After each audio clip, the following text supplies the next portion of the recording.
राधे राधे दोस्तों, आप सभी को ऋषि पंचमी की ढेर सारी शुभकामनाएं। ऋषि पंचमी व्रत कथा इस प्रकार है।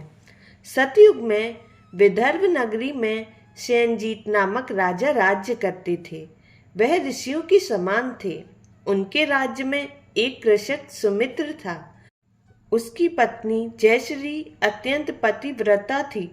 एक समय वर्षा ऋतु में जब उसकी पत्नी खेती के कामों में लगी हुई थी तो वह राजस्वला हो गई। उसको राजस्वला होने का पता लग गया, फिर भी वह घर के कामों में लगी रही। कुछ समय बाद वह दोनों स्त्री पुरुष अपनी अपनी आयु भोग कर मृत्यु को प्राप्त हुए। जयश्री तो कुतिया बनी और सुमित्र को राजस्वला स्त्री के संपर्क में आने के कारण बैल की योनि मिली।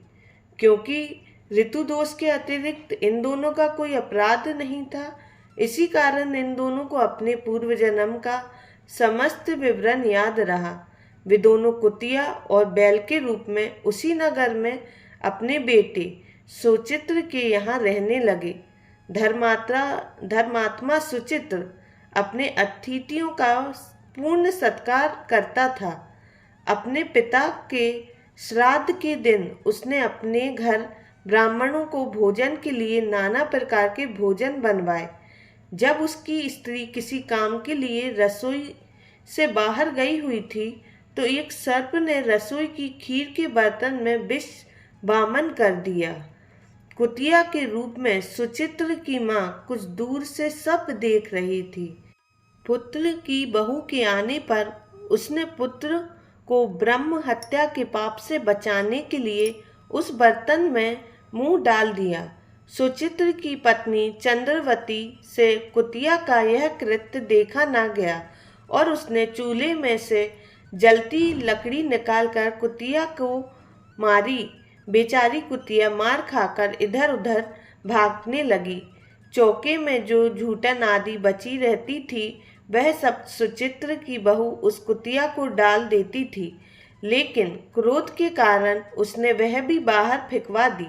सब खाने का सामान फेंकवा कर बर्तन साफ करके दोबारा खाना बनाकर ब्राह्मणों को खिलाया। रात्रि के समय भूख से व्याकुल होकर वह कुतिया बैल के रूप में रह रहे अपने पूर्व पति के पास आकर बोली, हे स्वामी, आज मैं भूख से मरी जा रही हूँ। वैसे तो मेरा पुत्र मुझे रोज खाने को देता था, लेकिन आज मुझे कुछ भी नहीं मिला।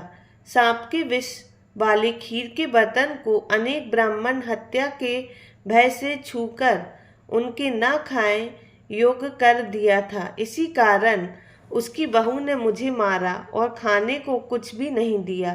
तब वह बैल बोला, हे भद्र, तेरे पापों के कारण तो मैं भी इस योनि में आ पड़ा हूँ। आज बोझा ढोते ढोते मेरी भी कमर टूट गई है। आज मैं भी खेत में दिन भर हल से जुता रहा। मेरे पुत्र ने आज मुझे भी भोजन नहीं दिया। मुझे भी भूख लगी है और मुझे भी आज भोजन नहीं मिला है। मुझे इस प्रकार कष्ट देकर उसने इस श्राद्ध को निष्फल कर दिया। अपने माता पिता की इन बातों को सुचित्र सुनकर रह गया और उसने उसी समय दोनों को भरपेट भोजन कराया और फिर उसके दुख दूर करने के लिए वन में चला गया।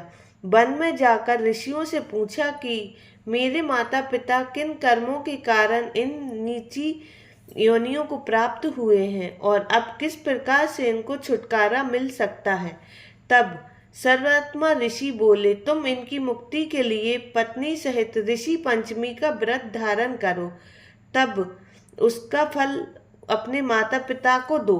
भाद्रपद महीने की शुक्ल पक्ष पंचमी को मुख शुद्ध करके मध्य में नदी के पवित्र जल में स्नान करें और नए रेशमी कपड़े पहनकर अरुंधति सहित सप्त ऋषियों का पूजन करना चाहिए। इतना सुनकर सुचित्र अपने घर लौट आया और अपनी पत्नी सहित विधि विधान से पूजन व्रत किया। उसके पुण्य से माता पिता दोनों पशु योनियों से छूट गए। इसीलिए जो महिलाएं श्रद्धा पूर्वक ऋषि पंचमी का व्रत करती हैं वह समस्त सांसारिक सुखों को भोग कर वैकुंठ को प्राप्त करती हैं। धन्यवाद।